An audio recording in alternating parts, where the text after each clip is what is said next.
Hi friends, today I was planning for an unboxing but the problem is that my daughter has already opened the plastic wrapping of this perfume. So I thought I'll do an first impression of this perfume. It's called Oud L'Eau, means water in French I believe, by a brand called Gunzberg. It's a brand from Paris. They are into cosmetic, but some of their perfumes are quite popular, like Ombre Maker. See, the main attraction of this brand is their bottles. It's gorgeous, right? See? It's an amazing bottle. The juice is quite light because it's an eau de toilette concentration. The original one, which was Perfect Cool, I think it was eau de perfume. But this is eau de toilette. So let's get into it.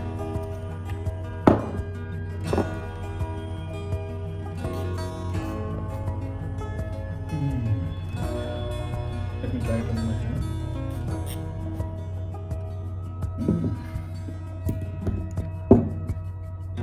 Notes of this perfume are citruses, oud, saffron, and rose. These are the listed notes, but I think there are more notes onto this perfume. The starting is actually quite sharp, but luckily it goes away quickly, very quickly. I think the combination of oud, saffron and rose is creating a prickly vibe. I've seen this kind of comment on Fragrantica, but I should say that it's not bad. It's quite the opposite. It's very sexy.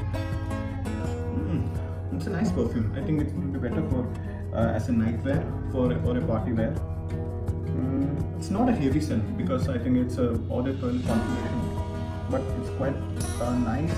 It's airy. The combination of saffron, oud and rose creates a beautiful feeling. And the best part is that it has something in the depth, which is giving it a leathery feeling as well. So that's it, friends. This was my first impression of a perfume called Oud L'Eau by Gunzberg. Thank you.